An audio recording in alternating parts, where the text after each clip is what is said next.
नमस्कार, मैं डॉक्टर भूमिराज पटेल, सहायक प्राध्यापक अर्थशास्त्र, शासकीय महर्षि वाल्मीकि महाविद्यालय बानो प्रतापपुर, कांकेर। आज हम आपको गुणक एवं निवेश गुणक के बारे में बताएंगे। गुणक एवं निवेश गुणक के बारे में बतलाएंगे। ये हमारा आज का ये दूसरा वीडियो है। आपको इसके पहले की पूर्व वीडियो में हम आपके गुणक और गुणक के बारे में थोड़ी चर्चा किए थे। फिर से हम आपको इसके बारे में पूरा डिटेल अध्ययन करेंगे। तो आइए हम आपको ले चलते हैं गुणक एवं निवेश गुणक की तरफ।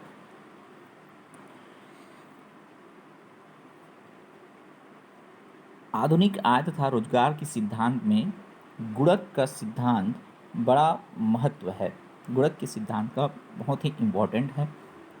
गुणक का सिद्धांत सर्वप्रथम F.A. काहन ने प्रस्तुत किया था, जैसा कि हमने आपको पिछले वीडियो में बताया भी था। परंतु इसको कीन्स ने अधिक विस्तृत और विकसित किया। कीन्स के अनुसार जब निवेश बढ़ाया जाता है तो उससे आय और रोजगार की मात्रा कई गुना अधिक होती है। जब निवेश बढ़ाया जाता है तो उससे रोजगार और आय की मात्रा कई गुना अधिक बढ़ती है। उदाहरण के लिए, यदि 100 करोड़ रुपए का निवेश किया जाता है तो राष्ट्रीय आय में 100 करोड़ रुपए से कई गुना की अधिक वृद्धि होगी। यदि 100 करोड़ रुपए का निवेश किया जाता है, मतलब मार्केट में लाया जाता है 100 करोड़ रुपए, तो कीन्स के अनुसार 100 करोड़ रुपए से कई गुना की वृद्धि होगी आय में, राष्ट्रीय आय में। यदि 100 करोड़ निवेश के परिणाम स्वरूप राष्ट्रीय आय में 300 करोड़ रुपए की वृद्धि होती है। 100 करोड़ निवेश के परिणाम स्वरूप राष्ट्रीय आय में कितने की 300 करोड़ रुपए की वृद्धि होती है। 300 करोड़ रुपए की वृद्धि होती है तो इसे 100 करोड़ रुपए निवेश से राष्ट्रीय आय में 300 करोड़ रुपए की वृद्धि होती है तो गुणक कितना होगा? गुणक कितना होगा? 3 होगा। गुणक इक्वल टू क्या होगा? 3 होगा। गुणक कितना होगा? 3 होगा। और यदि 100 करोड़ रुपए की निवेश के परिणाम स्वरूप राष्ट्रीय आय में, यदि 100 करोड़ रुपए निवेश के परिणाम स्वरूप राष्ट्रीय आय में 400 करोड़ रुपए की वृद्धि होगी, 400 करोड़ रुपए की वृद्धि होगी, तब गुणक होगा 4। 400 करोड़ रुपए की वृद्धि होती है तब गुणक कितना हो जाएगा? 4। गुणक की मात्रा कितनी होगी यह लोगों की उपभोग प्रवृत्ति पर निर्भर करता है। हम आगे जाकर देखेंगे कि उपभोग प्रवृत्ति जितनी अधिक होगी, मार्जिनल प्रोपेंसिटी टू कंज्यूम, लोगों की उपभोग करने की प्रवृत्ति जितनी अधिक होगी, गुणक की मात्रा उतनी ही अधिक होगी। उपभोग प्रवृत्ति जितनी अधिक होगी, गुणक की मात्रा उतनी ही अधिक होगी। अगर ये अधिक होगा MPC तो K का मान भी क्या होगा? अधिक होगा। यदि निवेश में वृद्धि को, इसे हम एक समीकरण के रूप में दे सकते हैं। यदि निवेश में वृद्धि को डेल्टा I के द्वारा तथा राष्ट्रीय में आय में वृद्धि को डेल्टा Y के द्वारा दिखाया जाए तो गुणक K के द्वारा व्यक्त किया जाता है। तो गुणक का मान होगा K is equal to delta Y upon delta I। गुणक बराबर क्या होगा? Delta Y upon delta I। इसे हम निवेश गुणक कहते हैं। इसको किसने दिया, प्रतिपादित किया? सर्वप्रथम काहन ने इसको प्रतिपादन किया, लेकिन इसको विस्तार दिया किसने? कीन्स ने दिया। इसलिए हम इसको कीन्स का निवेश गुणक सिद्धांत कहते हैं। कीन्स ने अपने गुणक सिद्धांत को अपने रोजगार सिद्धांत का अभिन्न माना। कीन्स के अनुसार उपभोग प्रवृत्ति के दिए हुए होने पर समस्त रोजगार एवं आय और निवेश के बीच यथार्थ संबंध स्थापित करता है। कीन्स के अनुसार उपभोग प्रवृत्ति के दिए हुए होने पर समस्त रोजगार एवं आय और निवेश के बीच यथार्थ संबंध स्थापित करता है। हमें यह बताता है कि जब निवेश में कोई वृद्धि की जाए तो आय में वृद्धि होगी, निवेश में वृद्धि की जाएगी तो आय में वृद्धि होगी, आय में वृद्धि होगी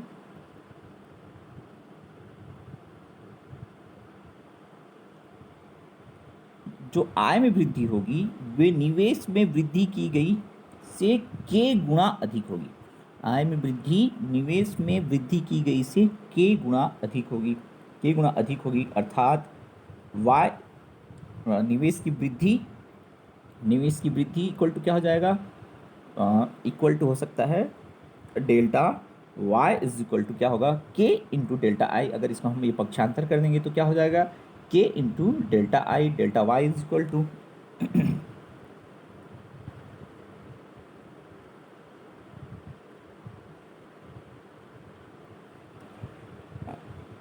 निवेश में अगर वृद्धि की जाए, है ना, इन्वेस्टमेंट में वृद्धि की जाए तो राष्ट्रीय आय में वृद्धि कितनी हो जाएगी, k गुणा अधिक हो जाएगी निवेश की वृद्धि। इसे हम एक समीकरण द्वारा भी क्या कर सकते हैं, निवेश गुणक को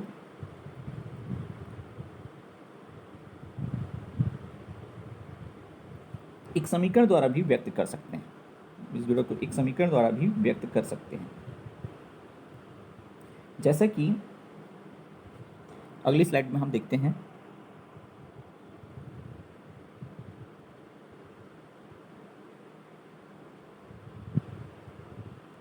निवेश गुणक को बीज गणितीय रूप के रूप में हम लोग लिख सकते हैं। यहाँ y इज इक्वल टू क्या है, आय के स्तर को बताता है, c उपभोग को बताता है और i स्वायत्त निवेश को बताता है, स्वायत्त निवेश को बताता है या प्रेरित निवेश को बताता है। आय के साम्य स्तर के समीकरण को निम्न प्रकार से लिखा जा सकता है, y is equal to c plus आई।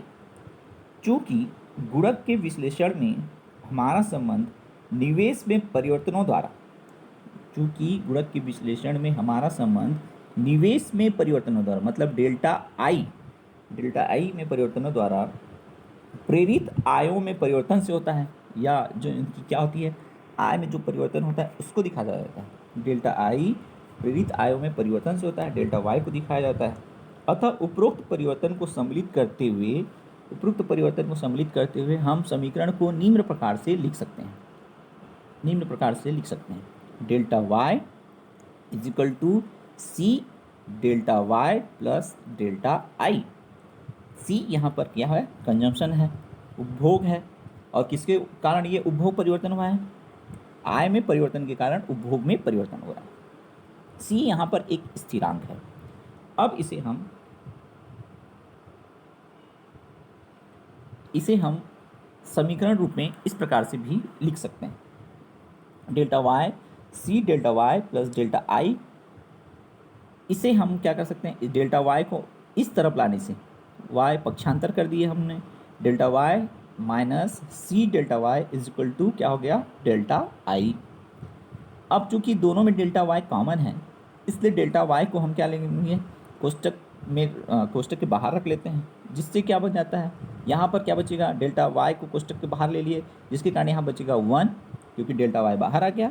यहाँ बच गया, डेल्टा वाई बाहर आने के कारण हो गया सी इज इक्वल टू क्या हो गया, डेल्टा आई। तो delta Y is equal to क्या हो सकता है, ये डेल्टा 1 माइनस सी को अगर हम इधर ले लें तो ये क्या हो जाएगा, delta Y is equal to delta I upon delta C, delta I upon delta C. अब इस हम डेल्टा आई को यहाँ ले लेते हैं, इस तरफ पक्षांतर कर देते हैं, तो पक्षांतर करने से ये क्या हो जाता है, delta Y upon delta I is equal to 1 upon 1 minus C. K is equal to क्या हो गया, डेल्टा, चूँकि हम जानते हैं कि delta Y upon delta I is equal to क्या होता है, के। जैसा कि पिछले स्लाइड में हमने देखा था, आपको बताया था, ये बताया हुआ था आपको, इसका मान क्या होता है, के। इसलिए यहाँ पर हम इसके जगह में क्या प्रतिस्थापित कर देंगे, के को प्रतिस्थापित कर देंगे, जिससे कि अब हम इसको क्या लिख सकते हैं, के इज इक्वल टू 1 - c, या 1 - c को हम क्या लिख सकते हैं, c क्या होता है, चूँकि c क्या होता है, मार्जिनल प्रोपेंसिटी टू कंज्यूम होता है, सीमांत उपभोग प्रवृत्ति होता है, इसलिए के इज इक्वल टू क्या लिख सकते हैं, 1 - MPC। और हम जानते हैं कि MPC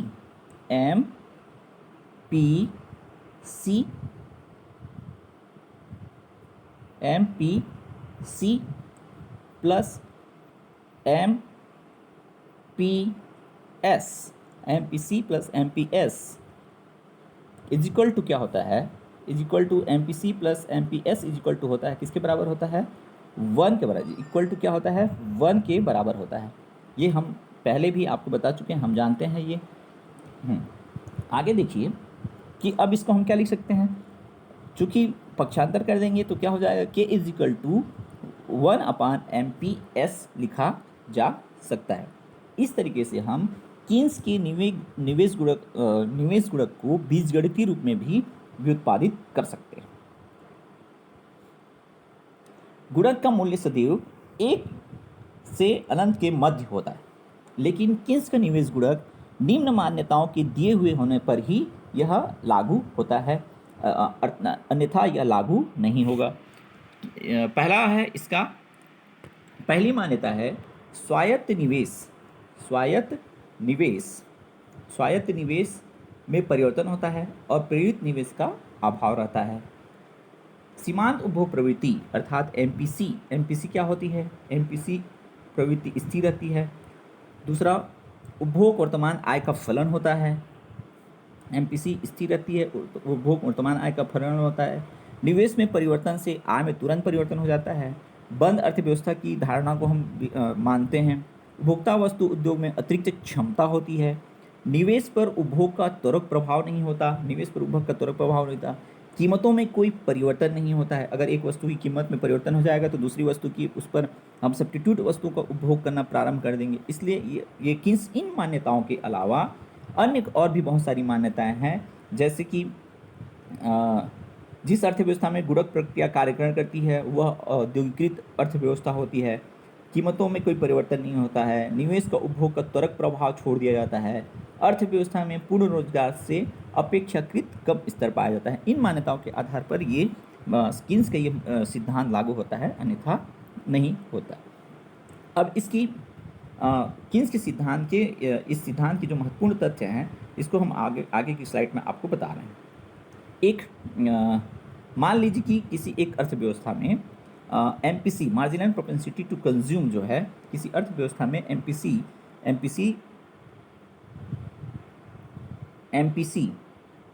MPC जो है 0.5 है ना, या हाफ है, और निवेश में 100 करोड़ रुपए की वृद्धि की जाती है। निवेश में कितनी वृद्धि की जा रही है, 100 करोड़ रुपए की वृद्धि की जाती है। इससे उत्पादन तथा आय में तुरंत कितनी वृद्धि हो जाएगी, 100 करोड़ रुपए की वृद्धि हो जाएगी। और ये मार्केट में आ जाता है। इस 100 करोड़ रुपए में से चूँकि हमने बताया कि MPC का मान कितना है, 0.5 है, तो आधा, इस 100 करोड़ रुपए का आधा क्या करते हैं हम लोग, 50 करोड़ रुपए क्या करते हैं, उपभोक्ता वस्तु में उपभोग कर देते हैं, और 50 करोड़ रुपए अपने पास बचत के रूप में रख लेते हैं। 50 करोड़ रुपए बचत के रूप में रख लेते हैं। इस तरह से ये 50 करोड़ फिर कहाँ आ जाएगा, यहाँ आ जाएगा, जो कि क्या होती है, ये आय होती है।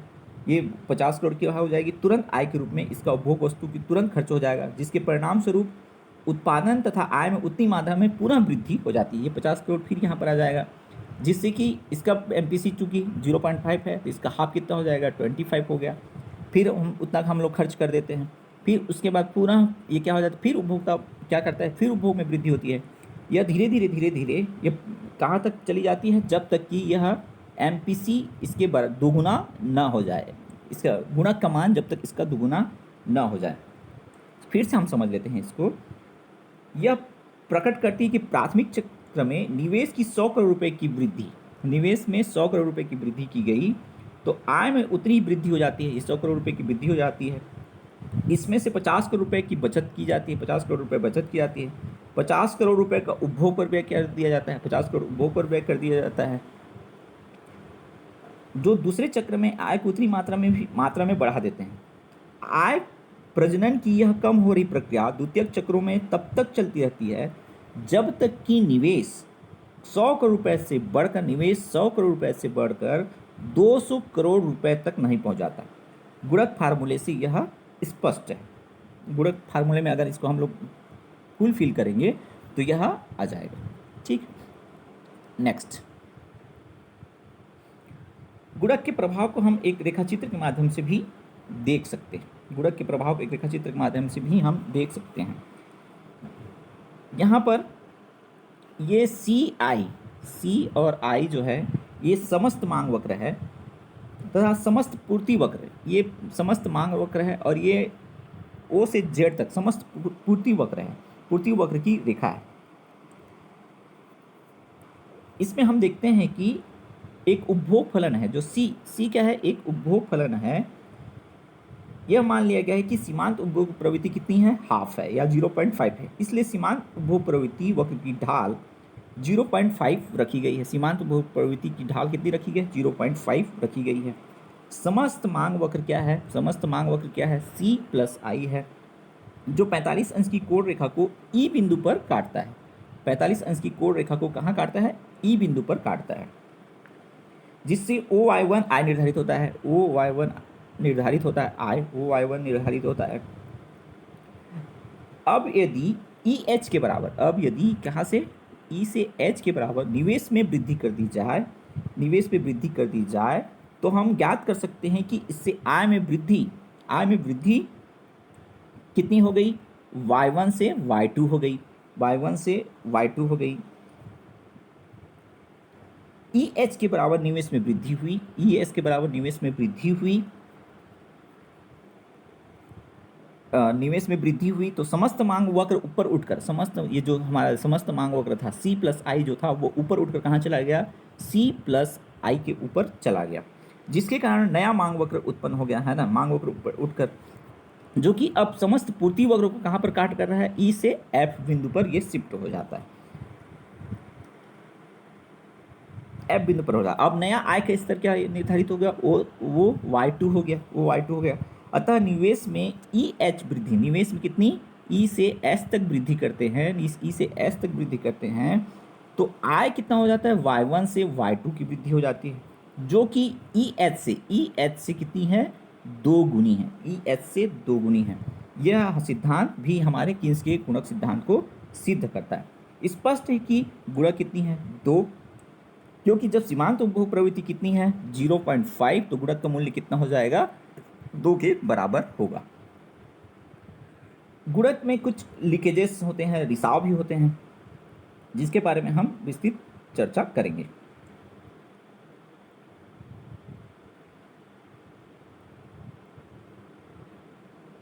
ये गुणक, अगर आपको मेरे ये वीडियोस अच्छे लग रहे होंगे तो प्लीज़ ज़रूर लाइक करें और इसको सब्सक्राइब करें, ताकि हम भी मोटिवेट हों और ऐसे वीडियो बनाने के लिए आप लोग करते रहिएगा ज़रूर। हाँ चलिए आइए देखते हैं गुणक का रिसाव। रिसाव आय सरिता के संभाव्य विचलन है जो निवेश के गुणक प्रवाह को दुर्बल बनाते हैं, अर्थात ये जो गुणक का प्रभाव है वो नहीं हो पाता। इसकी कुछ रिसाव है, अगर बचत ज़्यादा होने लगे, अगर लोग अपने पास पैसा तरलता के रूप में, अपने पास लिक्विडिटी के रूप में ज़्यादा रखने लगें, या जो व्यय पैटर्न है वो किस में खर्च होने लगे, पुराने स्टॉक में प्रतिभूतियों पर क्रय होने लगे, मुद्रास्फीति अगर बहुत ज़्यादा हो तो लोग बचत करने लग जाएंगे या ज़्यादा खरीदारी करेंगे तो निवेश का प्रभाव नहीं हो पाएगा, शुद्ध आयात अगर होने लगे तो भी ये गुणक का रिसाव दिखलाता है, इसके गुणक कार्यशील नहीं होगा। अवितरित लाभ, अगर लाभ को भी ना बांटा जाए तो ये हो सकते हैं। इसके अलावा भी अन्य कई सी बातें हैं जिसके कारण ये गुणक का सिद्धांत लागू नहीं हो पाएगा। अगली स्लाइड में हम देखते हैं गुणक के इंपॉर्टेंस, महत्व। ये गुणक का हमारे दैनिक जीवन में क्या महत्व है। आय तथा रोजगार के सिद्धांत में किन्स एक अत्यंत महत्वपूर्ण गुणक की धारणा है। किन्स का एक महत्वपूर्ण गुणक की धारणा है, जैसा कि रिचर्ड गुडविन ने ठीक ही कहा है लॉर्ड किन्स ने गुणक को खोज निकालने का काम नहीं किया, यह श्रेय तो R.F. कहान को ही जाता है। परंतु इसका विश्लेषण बहुत साधन आय निर्माण के विश्लेषण के साधन आय विश्लेषण किया किसने? किन्स ने किया। इसका सबसे महत्वपूर्ण महत्व जो है इसका गुणक का विनियोग कार्य में महत्व, इसमें हम थोड़ा सा चर्चा करते हैं। फिर ये हमारा लास्ट स्लाइड चूँकि अब एंड होने वाला है टाइम हमारा, इसलिए ये लास्ट इसके बारे में चर्चा करते हैं। बाकी आप सभी इसमें महत्वपूर्ण महत्व है इसका। व्यापार चक्र विश्लेषण में भी ये सहायक होता है, आर्थिक नीतियों की निर्धारण में भी सहायक होता है, सार्वजनिक विनियोग को प्रोत्साहन मिलता है इससे, सरकारी हस्तक्षेप की नीति का समर्थन करता है, यह बचत और निवेश में समानता का प्रयास करता है, घाटे का वित्त प्रबंधन की ये व्यवस्था की जाती है इससे। सरकारी थोड़ा इसमें एक सरकारी हस्तक्षेप के बारे में थोड़ा सा डिटेल में चर्चा कर लें। गुणक सिद्धांत इस बात पर बल देता है कि आय के स्तर में संतुलन बनाए रखने के लिए सरकारी हस्तक्षेप आवश्यक है, जबकि आय स्तर में वृद्धि के लिए निवेश में वृद्धि आवश्यक है। मुद्रास्फीति की स्थिति में भी सरकारी हस्तक्षेप आवश्यक है। इस तरीके से हमारे यह गुणक का विश्लेषण विनियोग गुणक आपको बहुत अच्छे से हमने समझाने का प्रयास किया है। अगर आपको हमारा यह वीडियो पसंद आया हो या आपको कोई डाउट्स हों तो प्लीज़ हमको मैसेज कीजिए और हमारे चैनल को ज़रूर लाइक कीजिए एवं सब्सक्राइब कीजिए। थैंक यू, धन्यवाद। अगला विश्लेषण के लिए हम आपको बहुत ही जल्द आपको अपना अगला वीडियो कंटेंट आपको उपलब्ध कराएंगे। थैंक यू, धन्यवाद। यह हमारे कॉलेज की तस्वीर है जिसे आप देख सकते हैं, सारे बच्चे हमारे प्रेयर की मुद्रा में खड़े हुए हैं। Thank you.